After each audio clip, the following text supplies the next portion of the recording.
Product not yet rated.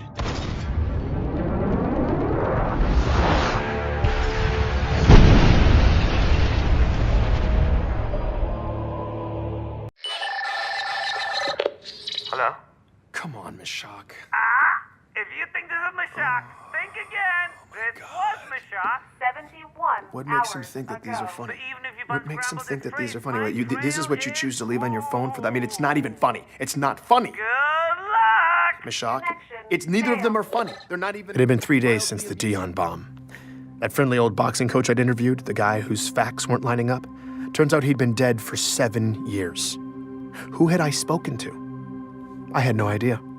Whatever we'd thought this cover-up was, it now seemed like something far more sinister. Ray and Petra did the smart thing. They cut ties and left. Mashak was the only one who hadn't bailed. Oh God, you know what? It's not funny, Mashak. Instead, he'd give me a potential breakthrough. Apparently, I was about to be contacted by FERO, a mysterious insurgent with intimate knowledge of ONI's tactics and buried history. That was the good news. The bad news? I'd heard nothing since. FERO was a no-show. Mashak was AWOL, and I'd spent the past 72 hours listening to these 2 ridiculous pre-recorded messages over and over. You know what? Who do you think you're outsmarting? I'm the only human in existence who wants to find you. Good luck! My team had been reduced to this man. In a weird way, I'd been comforted by the idea of Mashak's constant surveillance. I liked knowing that at least somebody was out there, even if just to corroborate my existence. Mashak, Not reaching are you there right now? This is a recorded message, Are you listening? you idiot. And now, he was gone. I was beginning to worry something had happened to him. Mashak, are you listening? Just tell me if you are. Wait, is that you? Mashak? I'm so glad you got through. Oh, man. Where have you been? So I could rub it in your face that you're now 3 full Oh, days come behind on! me. Oh, my God. Good luck! Oh, my God, if I ever get a hold of him, I'm going to kill him. I'm Benjamin Giroux, and this is Hunt the Truth.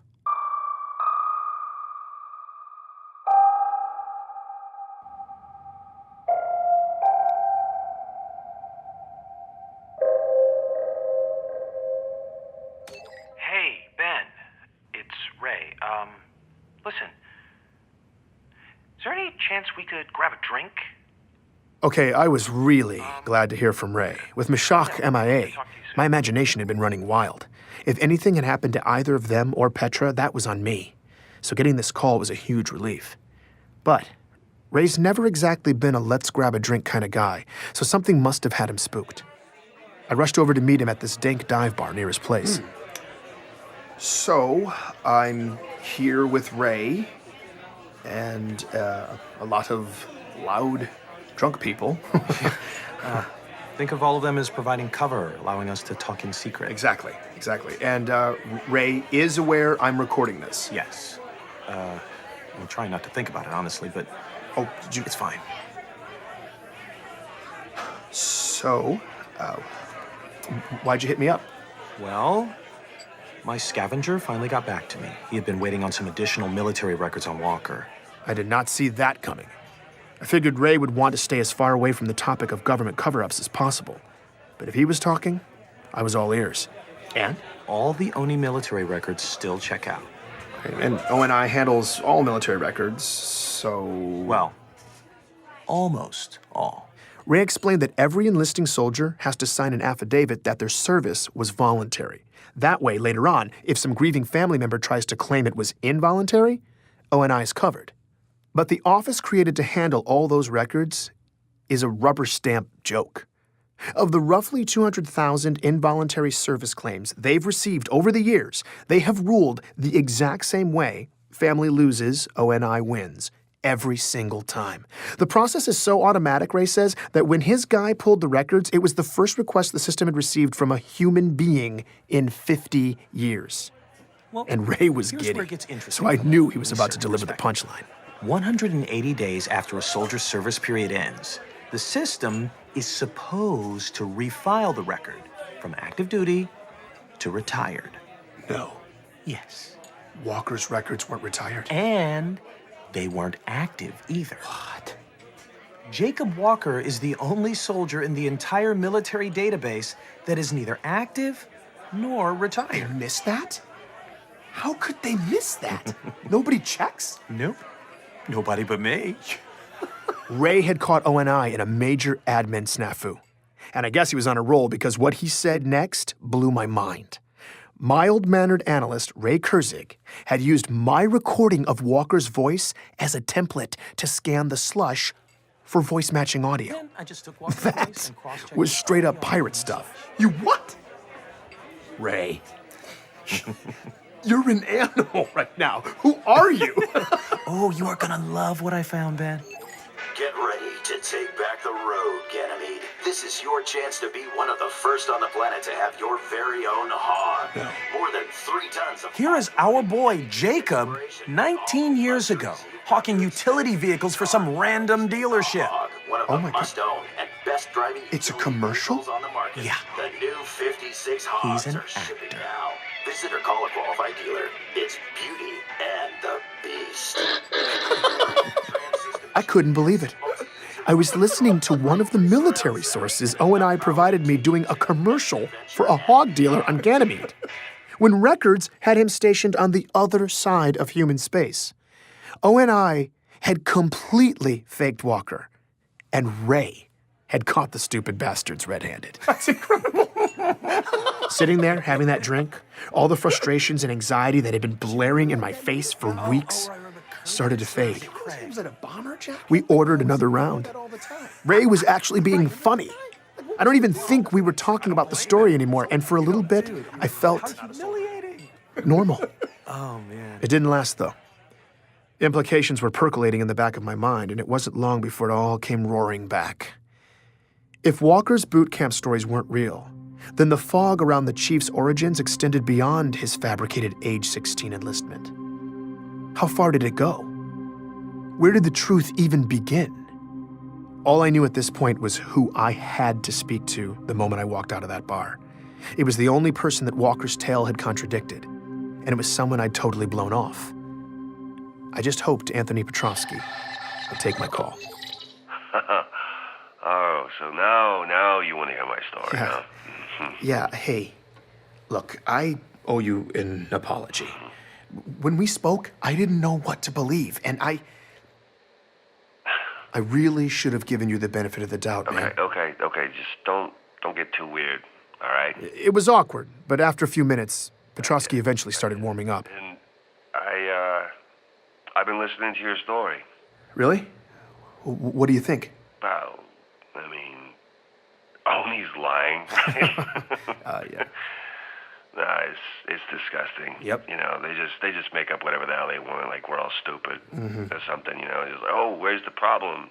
Deep space? Well, let's just throw a glass planet at it, toss in some insurrectionist bad guys, and the story's good to go. You know, it's ridiculous. It's so ridiculous.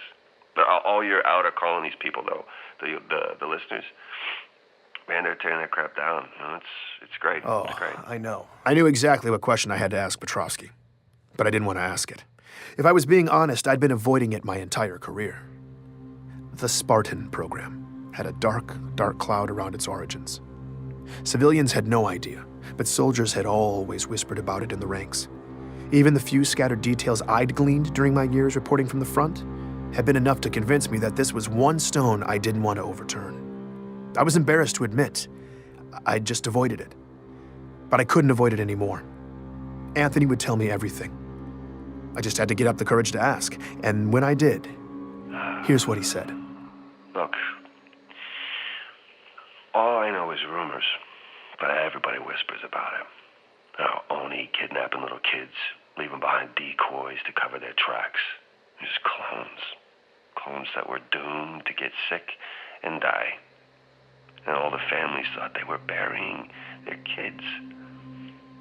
But really, though, their little kids were now government property, kept by Oni, training to be Spartans for years. And then, when they're barely like teenagers, they start biologically augmenting them, which is just a fancy way of saying they tore the kids to pieces and rebuilt them with tech. Whatever tweaks could give the government tactical advantage. Jesus, man. Survival rate on something like that. But the who did live through it. Oni eventually cut them loose. Just sent them out to clean up the ugly in the galaxy. All top secret. Spartans are super classified, so hush, hush, soldier. But then the Covenant showed up. Earth got a front row seat. And all of a sudden you got people throwing parades for them, kneeling at their feet, the pinnacle of humanity. But they're not human. Nobody really knows what the hell's under those Spartan masks, but sure as hell not a hero. It's not a person. Whatever they are, it ain't us. That was the story I'd never wanted to hear. I couldn't prove it. I couldn't report it as more than just rumors. But his story was the only explanation I'd heard since this mess began that actually made sense with the facts. And it gave ONI more than enough motive to bury the truth. Because the truth was a nightmare. The truth was treason, planned and carried out in the shadows with impunity. When you let those in power operate in the dark for long enough, sometimes the dark creeps in. Without checks and balances, it's in our nature to cut corners in the name of efficiency. Trim off pieces of our humanity, a chunk at a time, justifying every cut until eventually, all you're left with is horror. By coming forward, Anthony had just broken a rigid code of silence. Don't you have like a... I asked him why. a code of conduct or something you have to follow? Whose code? Huh? Oni's? Yeah, I don't care about that. Look, I don't blame that John kid. Master Chief, whatever the hell they call it, just does what the masters program it to do. Now, Oni, that's the boogeyman. Some sadist CPO wants to test out his Spartan toy, so he oils it up with the blood of my brothers? No, man, no, I'm not keeping quiet for them. Aren't you afraid of retaliation? What are they gonna do? Tell me. Are they gonna make my life suck? Even more than it does? It's too late. I mean, I understand, Ben, you haven't seen where I live, what my house is like. But let me just tell you this, you might prefer the shelter. I eat canned proteins, man. I am one missed check away from living on the streets all the damn time. I got a titanium arm. Huh? Vets benefits? On this planet, it's a joke. And this is how they repay me for running through the meat grinder for 15 years, for laying down your life every damn day for them. And you think I owe them some kind of responsibility to be quiet? No, I don't owe them a damn thing. Not after what I've been through. Good, thanks. I gotta go. I'm sure this sounds callous of me, but as Petrosky described his hardships, I was drifting away. His story had left me dazed. I said I wasn't feeling well. I had to go. He understood. It did, thanks. I needed to step back and look at the full picture of what ONI had done, but my mind just wouldn't do it. Instead, I was fixated on one odd piece. The doppelgangers made to replace the kidnapped kids. Out of the disgusting quilt Petrosky had laid out, I was stuck imagining the tragic life of one of these clones. They were human. They were created in a lab, altered so their bodies grew painfully fast, their bones stretching by the hour, newborns inflated into 6-year-olds. Someone taught them to walk, to speak.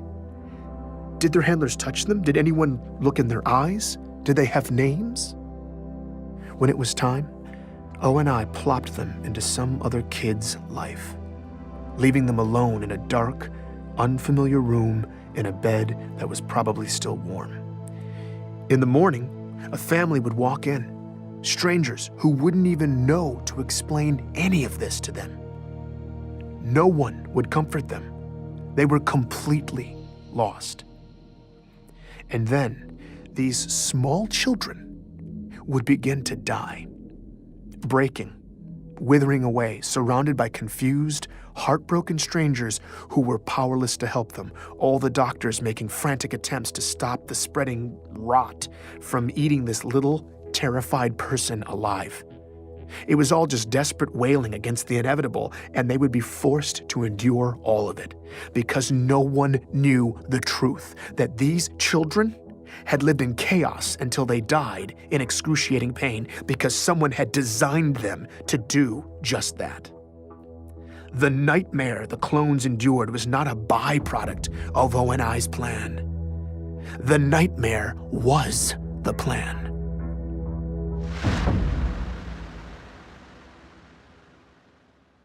Did you hear an unpleasant story? It was still dark outside when I was awakened by that voice. I live alone and someone was calling me from the shadows. Ben, come in here. I was petrified. Then I realized it was coming in over one of the networks. My communication system had been hacked. I started recording. FERO was finally here. And apparently, she'd let herself in. Did you listen this time? Yes, I did.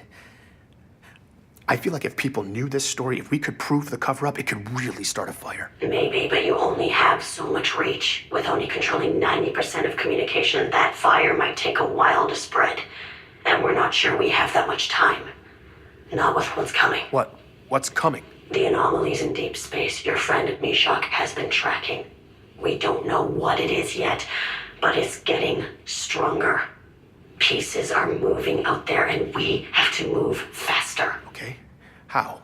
There are friendly ears in the UEG. People who have been kept in the dark, many of them with real power. And if they heard your story, they would come down hard. Who are you talking about? Politicians? Who's ONI been keeping in the dark? There are high-ranking senators who don't know about any of this. You need to tell them. Speak truth to power. Get Oni Brass in the same room when you do it so they don't have a chance to spin it. And the senators would be able to blow it all up right there. Okay, but what am I gonna do? Arrange a roundtable with ONI chiefs and Senate leadership? Even if those people ever were in the same room, they wouldn't invite me over to ambush half of them. I don't see the opportunity. We create the opportunity. How? By creating panic. We give the public a hard truth. Ugly information that Oni can't contain. The cover-up, the Spartan program stuff. No, that's what will ignite the senators. The public needs a headline, imminent and explosive. Your story will make waves in the outer colonies, but on Earth and everywhere else, it's too complex and historical to cut through the noise. We don't have time for a slow burn. The public needs to hear a simple message. That we all might be about to die. And that's what we'll give them. FERO was a force of nature, and something big was about to happen. It would get sympathetic politicians and ONI leadership all in the same room and set the table for me to lay out my proof, expose the cover-up, and blow it all open. Oni will be right where you want them, and then I'll open the door. And once you're in, you go for the throat. Please join me for the next episode of Hunt the Truth.